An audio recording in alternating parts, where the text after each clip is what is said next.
सत श्री अकाल दोस्तों। किताब रोशनियाँ, लेखक नरेंद्र सिंह कपूर। इस दा लेख किहड़ा डॉक्टर। डॉक्टर का महत्व रोग दौरान पता लगता है। डॉक्टर का चिट्टा कोट रोगियों में आस जगाउंदा है। पिछली एक पीढ़ी दौरान बीमारियां का सुभाव बदल गया है, जिस कारण मरीजों दीयां आसां अते रिश्तेदारां दीयां उम्मीदां भी बदल रहीआं हन।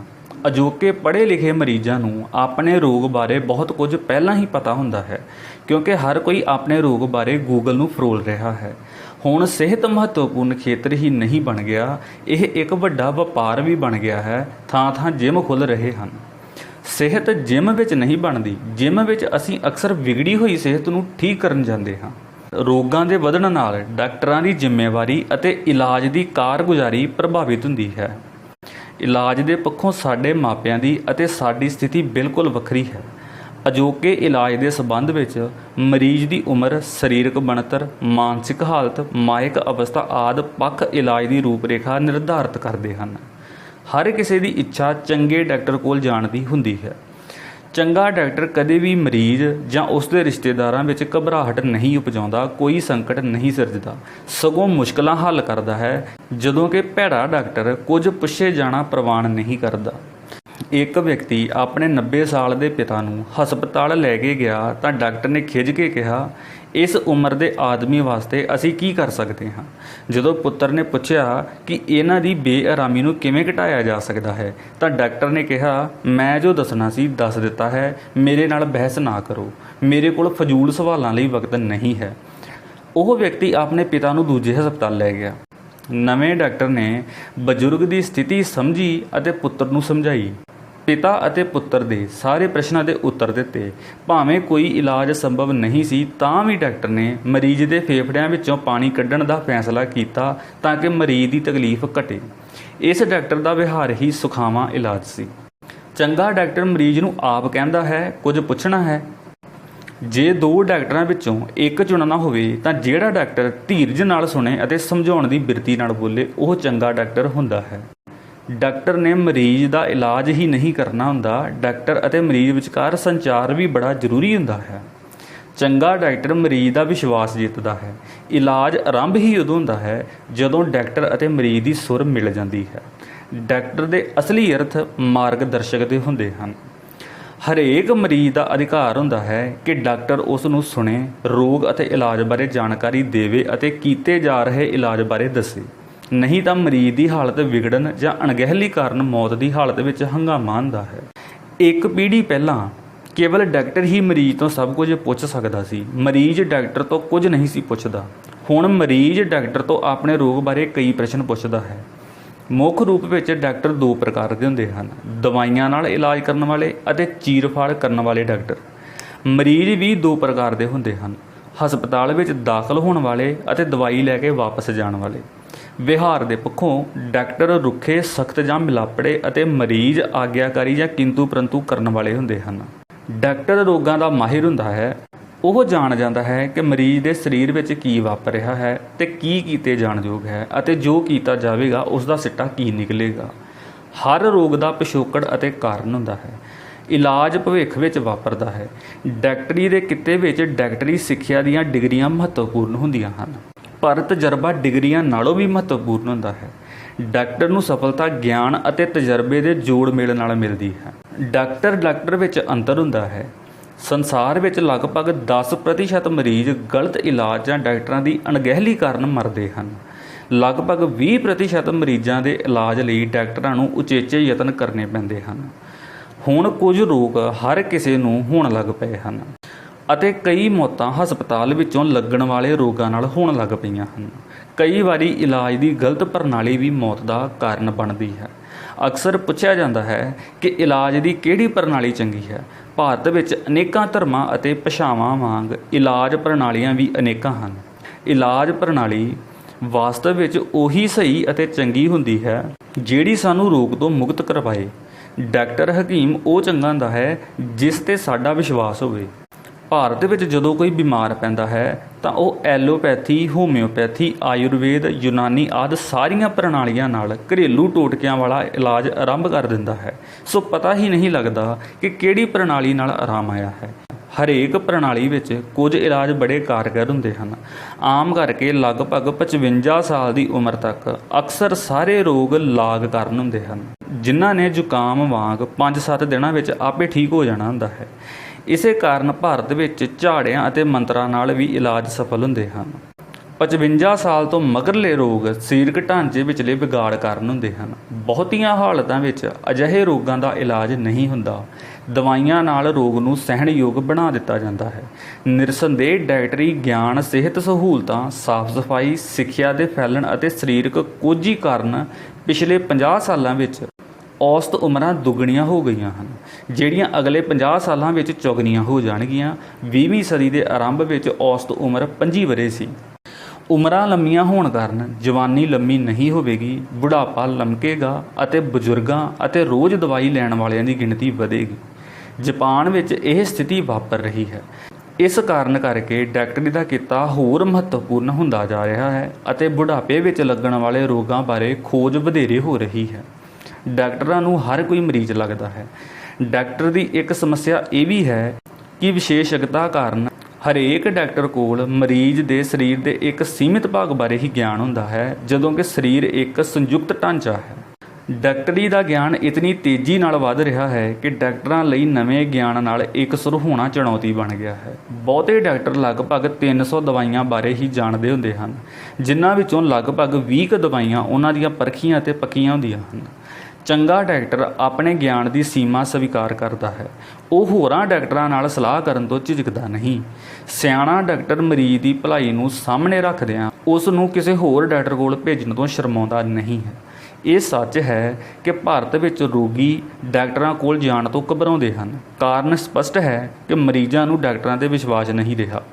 ਵਿਸ਼ਵਾਸ ਨਾ ਹੋਣ ਦਾ ਕਾਰਨ ਇਹ ਹੈ ਕਿ ਡਾਕਟਰ ਲਾਲਚੀ ਹੋ ਗਏ ਹਨ, ਜਿਨ੍ਹਾਂ ਨੇ ਇਸ ਪਵਿੱਤਰ ਸਮਝੇ ਜਾਂਦੇ ਕਿੱਤੇ ਨੂੰ ਲੁੱਟਣ ਦਾ ਵਸੀਲਾ ਬਣਾ ਲਿਆ ਹੈ। ਹਰੇਕ ਵਿਅਕਤੀ ਕੋਲ ਡਾਕਟਰਾਂ ਦੇ ਲਾਲਚੀ ਵਿਹਾਰ ਦੀਆਂ ਅਨੇਕਾਂ ਕਹਾਣੀਆਂ ਹਨ। ਅਜੋਕੇ ਹਸਪਤਾਲ ਅਤੇ ਦਵਾਈਆਂ ਅਤੇ ਪਰਖਾਂ ਸਧਾਰਨ ਰੋਗੀਆਂ ਦੀ ਪਹੁੰਚ ਤੋਂ ਬਾਹਰ ਹੋ ਗਈਆਂ ਹਨ। ਹੁਣ ਅਮੀਰਾਂ ਦਾ ਲੋੜ ਨਾਲੋਂ ਵਧੇਰੇ ਇਲਾਜ ਹੋ ਰਿਹਾ ਹੈ ਅਤੇ ਗਰੀਬਾਂ ਦਾ ਲੋੜ ਵਾਲਾ ਇਲਾਜ ਵੀ ਨਹੀਂ ਹੁੰਦਾ। ਡਾਕਟਰੀ ਕਿੱਤੇ ਵਿੱਚੋਂ ਵੀ ਹਰ ਪਰਉਪਕਾਰੀ ਕਿੱਤਿਆਂ ਵਾਂਗ ਨੈਤਿਕਤਾ ਲੋਪ ਹੋ ਗਈ ਹੈ। ਇਹ ਸੰਕਟ ਬੜਾ ਗੰਭੀਰ ਹੈ। ਅਜੋਕੇ ਸਮਿਆਂ ਵਿੱਚ ਸਰੀਰਕ ਰੋਗਾਂ ਦੀ ਤੁਲਨਾ ਵਿੱਚ ਮਾਨਸਿਕ ਰੋਗ ਵੱਧ ਰਹੇ ਹਨ। ਸੰਸਾਰ ਦੀ ਅੱਧੀ ਨਾਲੋਂ ਵਧੇਰੇ ਵਸੋਂ ਤਣਾਅ, ਦਬਾਅ, ਤਰਾਸ ਅਤੇ ਤੌਖਲੇ ਤੋਂ ਪ੍ਰਭਾਵਿਤ ਹੈ। ਮਾਨਸਿਕ ਉਲਝਣਾਂ ਦੇ ਵਧਣ ਨਾਲ ਪਰਿਵਾਰਿਕ, ਸਮਾਜਿਕ ਅਤੇ ਮਾਇਕ ਮੁਸ਼ਕਲਾਂ ਵੱਧ ਰਹੀਆਂ ਹਨ। ਇਸਤਰੀਆਂ ਪੁਰਸ਼ਾਂ ਵਿਚਕਾਰ ਮਾਨਸਿਕ ਉਲਝਣਾਂ ਦਾ ਕਾਰਨ ਨਾਜਾਇਜ਼ ਸੰਬੰਧ ਹਨ, ਜਿਨ੍ਹਾਂ ਕਾਰਨ ਸੰਤੁਲਿਤ ਵਿਹਾਰ ਦੀ ਯੋਗਤਾ ਪ੍ਰਭਾਵਿਤ ਹੁੰਦੀ ਹੈ ਅਤੇ ਪਰਿਵਾਰ ਟੁੱਟਦੇ ਹਨ। ਮਾਨਸਿਕ ਉਲਝਣਾਂ ਦੇ ਵਧਣ ਕਾਰਨ ਕਿਸੇ ਦੇ ਵੀ ਕਿਸੇ ਨਾਲ ਸੁਖਾਵੇਂ ਸੰਬੰਧਾਂ ਦੀ ਸੰਭਾਵਨਾ ਨਹੀਂ ਰਹੀ। ਖਬਰ ਛਪੀ ਹੈ ਕਿ ਇੱਕ ਪ੍ਰਸੰਨ ਪਤੀ ਦਾ ਪਤਾ ਚੱਲਿਆ ਹੈ। ਜਾਂਚ ਕੀਤੀ ਜਾ ਰਹੀ ਹੈ ਕਿ ਕਿਸ ਦਾ ਹੈ। ਨਵੇਂ ਸੰਚਾਰ ਯੰਤਰਾਂ ਨੇ ਹਰ ਕਿਸੇ ਲਈ ਕਿਸੇ ਇੱਕ ਨਾਲ ਨਹੀਂ ਕਈਆਂ ਨਾਲ ਨਾਜਾਇਜ਼ ਸੰਬੰਧਾਂ ਦੀ ਸੰਭਾਵਨਾ ਉਪਜਾ ਕੇ ਰਿਸ਼ਤਿਆਂ ਦਾ ਤਾਣਾ ਬਾਣਾ ਉਲਝਾਇਆ ਹੋਇਆ ਹੈ। ਮਾਨਸਿਕ ਰੋਗਾਂ ਦੇ ਸ਼ਿਕਾਰ ਇਸਤਰੀਆਂ ਪੁਰਸ਼ ਭਾਵੇਂ ਤੁਰਦੇ ਫਿਰਦੇ ਅਤੇ ਤੰਦਰੁਸਤ ਨਜ਼ਰ ਆਉਂਦੇ ਹਨ, ਪਰ ਉਹ ਸੰਤੁਲਿਤ ਵਿਅਕਤੀ ਨਹੀਂ ਹੁੰਦੇ। ਨਸ਼ੇ, ਜੁਰਮ, ਬਲਾਤਕਾਰ, ਧੋਖਾਧੜੀ, ਲੁੱਟਾਂ ਖੋਹਾਂ ਆਦਿ ਵਿਆਪਕ ਅਤੇ ਵੱਧ ਰਹੇ ਇਹਨਾਂ ਮਾਨਸਿਕ ਰੋਗਾਂ ਦੇ ਸਿੱਟੇ ਹਨ। ਕਾਮ ਸੰਬੰਧਾਂ ਦੀਆਂ ਸਮੱਸਿਆਵਾਂ ਵੀ ਵੱਧ ਰਹੀਆਂ ਹਨ। ਹੁਣ ਢਹਿੰਦੀ ਕਲਾ, ਅਕੇਵਾਂ ਅਤੇ ਬੋਰੀਅਤ ਵੀ ਰੋਗ ਬਣ ਗਏ ਹਨ। ਹੁਣ ਜਿਹੜੇ ਜੇਲ੍ਹਾਂ ਵਿੱਚ ਬੰਦ ਨਹੀਂ ਅਤੇ ਜਿਹੜੇ ਹਸਪਤਾਲਾਂ ਵਿੱਚ ਦਾਖਲ ਨਹੀਂ, ਸਧਾਰਨ ਉਹ ਵੀ ਨਹੀਂ। ਅਜੋਕੇ ਬੱਚੇ ਮਾਪਿਆਂ ਦੀਆਂ ਆਸਾਂ ਉਮੀਦਾਂ ਦੇ ਬੋਝ ਕਾਰਨ ਅਤੇ ਮਾਪਿਆਂ ਵੱਲੋਂ ਆਪਣੀਆਂ ਅਤ੍ਰਿਪਤ ਇੱਛਾਵਾਂ ਦੀ ਪੂਰਤੀ ਦੇ ਵਸੀਲੇ ਬਣਾਏ ਜਾਣ ਕਾਰਨ ਮਾਨਸਿਕ ਅਤੇ ਸਰੀਰਕ ਸੰਕਟਾਂ ਦਾ ਸਾਹਮਣਾ ਕਰ ਰਹੇ ਹਨ। ਭਾਰਤ ਵਿੱਚ ਮਾਨਸਿਕ ਰੋਗੀ ਮਾਨਸਿਕ ਰੋਗਾਂ ਦੇ ਡਾਕਟਰਾਂ ਕੋਲ ਨਹੀਂ ਜਾਂਦੇ, ਕਿਉਂਕਿ ਇੱਥੇ ਮਾਨਸਿਕ ਰੋਗੀ ਨੂੰ ਪਾਗਲ ਸਮਝਿਆ ਜਾਂਦਾ ਹੈ। ਇਹ ਦ੍ਰਿਸ਼ਟੀਕੋਣ ਬਦਲਣ ਦੀ ਲੋੜ ਹੈ। ਮਾਨਸਿਕ ਰੋਗਾਂ ਦਾ ਡਾਕਟਰ ਸਿਆਣਾ ਅਤੇ ਮਾਹਿਰ ਵਿਅਕਤੀ ਹੁੰਦਾ ਹੈ। ਉਹ ਸਾਡੀਆਂ ਸਮੱਸਿਆਵਾਂ ਸੁਲਝਾਉਂਦਾ ਹੈ। ਸਿਆਣਾ ਡਾਕਟਰ ਸਭ ਕੁਝ ਜਾਣਨ ਦਾ ਦਾਅਵਾ ਨਹੀਂ ਕਰਦਾ, ਪਰ ਉਹ ਬਹੁਤ ਕੁਝ ਜਾਣਦਾ ਹੁੰਦਾ ਹੈ। ਲਗਭਗ 20 ਸਾਲ ਦੇ ਤਜਰਬੇ ਵਾਲਾ ਡਾਕਟਰ ਦੱਸ ਦਿੰਦਾ ਹੈ ਕਿ ਰੋਗ ਦਾ ਕਿਤਨਾ ਕੁ ਇਲਾਜ ਸੰਭਵ ਹੈ। ਇਹ ਸੱਚ ਹੈ ਕਿ ਮਰੀਜ਼ ਵੱਲੋਂ ਸਾਰੇ ਵੇਰਵੇ ਦੱਸਣ ਦੇ ਬਾਵਜੂਦ ਕਈ ਵਾਰ ਡਾਕਟਰ ਨੂੰ ਰੋਗ ਦਾ ਕਾਰਨ ਪਤਾ ਨਹੀਂ ਲੱਗਦਾ। ਇੱਕ ਵਿਅਕਤੀ ਦੀ ਪਾਚਨ ਪ੍ਰਣਾਲੀ ਵਿਗੜੀ ਹੋਈ ਸੀ, ਪਰ ਕਾਰਨ ਨਹੀਂ ਸੀ ਲੱਭ ਰਿਹਾ। ਮਰੀਜ਼ ਮੁਰਗਾ ਖਾਣ ਦਾ ਸ਼ੌਕੀਨ ਸੀ। ਭਾਰ ਵਧਾਉਣ ਲਈ ਮੁਰਗਿਆਂ ਨੂੰ ਉਹਨਾਂ ਦੀ ਖੁਰਾਕ ਵਿੱਚ ਮਿਲਾ ਕੇ ਦਿੱਤੀਆਂ ਜਾਣ ਵਾਲੀਆਂ ਦਵਾਈਆਂ ਉਸ ਦੇ ਰੋਗ ਦਾ ਕਾਰਨ ਲੱਭੀਆਂ। ਸਾਡੇ ਦੇਸ਼ ਵਿੱਚ ਮਰੀਜ਼ ਅਕਸਰ ਡਾਕਟਰ ਨੂੰ ਆਪਣੇ ਰੋਗ ਦੇ ਸਾਰੇ ਵੇਰਵੇ ਅਤੇ ਪਿਛੋਕੜ ਨਹੀਂ ਦੱਸਦੇ। ਮਰੀਜ਼ ਸਮਝਦਾ ਹੈ ਕਿ ਹਸਪਤਾਲ ਪਹੁੰਚ ਗਿਆ ਹਾਂ, ਹੁਣ ਮੈਂ ਬਚ ਜਾਵਾਂਗਾ। ਘਬਰਾਏ ਹੋਏ ਮਰੀਜ਼ ਤੋਂ ਕੁਝ ਵੀ ਕਰਵਾਇਆ ਜਾ ਸਕਦਾ ਹੈ। ਕਈ ਵਾਰੀ ਮਰੀਜ਼ ਨੂੰ ਆਪਰੇਸ਼ਨ ਕਰਵਾਉਣ ਲਈ ਝਟਪਟ ਫੈਸਲਾ ਕਰਨ ਲਈ ਕਿਹਾ ਜਾਂਦਾ ਹੈ, ਜਦੋਂ ਕਿ ਇਲਾਜ ਦਵਾਈਆਂ ਨਾਲ ਵੀ ਹੋ ਸਕਦਾ ਹੁੰਦਾ ਹੈ। ਕਾਹਲ ਨਾਲ ਕੀਤੇ ਬਹੁਤੇ ਆਪਰੇਸ਼ਨਾਂ ਦੇ ਸਬੰਧ ਵਿੱਚ ਮਗਰੋਂ ਮਹਿਸੂਸ ਕੀਤਾ ਜਾਂਦਾ ਹੈ ਕਿ ਆਪਰੇਸ਼ਨ ਦੀ ਲੋੜ ਨਹੀਂ ਸੀ। ਕਈ ਵਾਰੀ ਜੀਵਨ ਸ਼ੈਲੀ ਬਦਲਣ ਨਾਲ ਹੀ ਰੋਗੀ ਠੀਕ ਹੋ ਜਾਂਦਾ ਹੈ। ਸਾਫ਼ ਸਫਾਈ ਰੱਖਣ ਨਾਲ ਰੋਗ ਲੱਗਣ ਦੀ ਸੰਭਾਵਨਾ ਘਟ ਜਾਂਦੀ ਹੈ। ਜੇ ਨੇਮ ਨਾਲ ਸਾਫ਼ ਨਾ ਕੀਤਾ ਜਾਵੇ ਤਾਂ ਰੈਫਰੀਜਰੇਟਰ ਵੀ ਕਈ ਬਿਮਾਰੀਆਂ ਦਾ ਕਾਰਨ ਬਣ ਜਾਂਦਾ ਹੈ। ਬਹੁਤੇ ਮਰੀਜ਼ ਦਵਾਈ ਲੈਣ ਦਾ ਕੋਰਸ ਪੂਰਾ ਨਹੀਂ ਕਰਦੇ। ਹੁਣ ਡਾਕਟਰ ਦਵਾਈ ਲਿਖ ਦਿੰਦੇ ਹਨ, ਉਹ ਕਿਵੇਂ, ਕਦੋਂ ਅਤੇ ਕਦੋਂ ਤੱਕ ਲੈਣੀ ਹੈ ਦੱਸਣ ਦਾ ਕਾਰਜ ਨਰਸ ਜਾਂ ਕੋਈ ਹੋਰ ਵਿਅਕਤੀ ਕਰਦਾ ਹੈ। ਜੇ 5 ਦਿਨ ਦਵਾਈ ਲੈਣੀ ਹੈ ਤਾਂ ਅਸਰ ਅਕਸਰ ਤੀਜੇ ਦਿਨ ਆਰੰਭ ਹੁੰਦਾ ਹੈ। ਬਹੁਤੇ ਮਰੀਜ਼ ਡਾਕਟਰ ਨੂੰ ਧਿਆਨ ਨਾਲ ਨਹੀਂ ਸੁਣਦੇ ਅਤੇ ਕਈ ਡਾਕਟਰ ਵੀ ਪੂਰੀ ਗੱਲ ਨਹੀਂ ਦੱਸਦੇ। ਦਵਾਈ ਹਮੇਸ਼ਾ ਵੱਡੀ ਅਤੇ ਪ੍ਰਸਿੱਧ ਦੁਕਾਨ ਤੋਂ ਖਰੀਦਣੀ ਚਾਹੀਦੀ ਹੈ ਅਤੇ ਦਵਾਈ ਦਾ ਨਾਂ ਪਰਚੀ ਨਾਲ ਜ਼ਰੂਰ ਮਿਲਾਉਣਾ ਚਾਹੀਦਾ ਹੈ। ਜਦੋਂ ਰਹਿਣ ਸਹਿਣ ਅਤੇ ਖਾਣ ਪੀਣ ਵਿੱਚ ਤਬਦੀਲੀ ਕਰੋਗੇ ਤਾਂ ਬੇਆਰਾਮੀ ਹੋਵੇਗੀ, ਪਰ ਲਗਭਗ 10 ਦਿਨਾਂ ਵਿੱਚ ਸਰੀਰ ਕੀਤੀ ਗਈ ਤਬਦੀਲੀ ਨੂੰ ਅਪਣਾ ਲੈਂਦਾ ਹੈ। ਹਰੇਕ ਗੱਲ ਪਿੱਛੇ ਡਾਕਟਰ ਵੱਲ ਦੌੜਨ ਦੀ ਕਾਹਲ ਨਹੀਂ ਕਰਨੀ ਚਾਹੀਦੀ। ਤੰਦਰੁਸਤ ਜੀਵਨ ਲਈ ਖਾਣ ਪੀਣ ਅਤੇ ਆਰਾਮ ਦਾ ਨੇਮ ਉਸਾਰਨ ਅਤੇ ਨੇਮ ਨੂੰ ਨਿਭਾਉਣ ਦੀ ਲੋੜ ਹੁੰਦੀ ਹੈ। ਇੱਕ ਉਮਰ ਉਪਰੰਤ ਸਰੀਰ ਵੱਡੀਆਂ ਤਬਦੀਲੀਆਂ ਨੂੰ ਪ੍ਰਵਾਨ ਨਹੀਂ ਕਰਦਾ।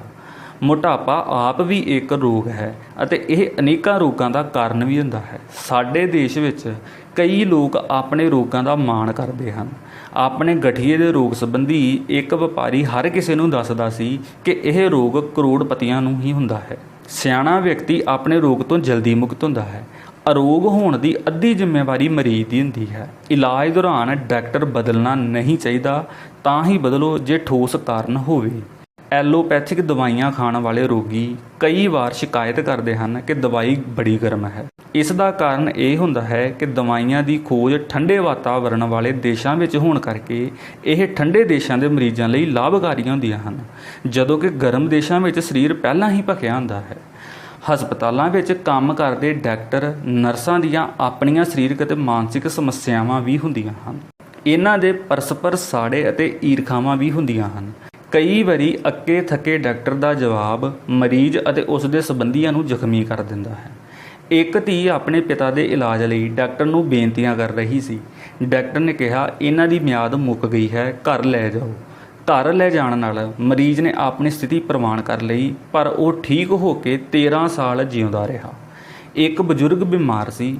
ਉਸ ਦੇ ਡਾਕਟਰ ਮਿੱਤਰ ਨੂੰ ਪਤਾ ਲੱਗਿਆ। ਉਹ ਆਪ ਆਇਆ, ਇੱਕ ਦਵਾਈ ਬੰਦ ਕਰਨ ਲਈ ਕਿਹਾ ਅਤੇ ਆਖਿਆ ਇਹ ਠੀਕ ਹੋ ਜਾਣਗੇ।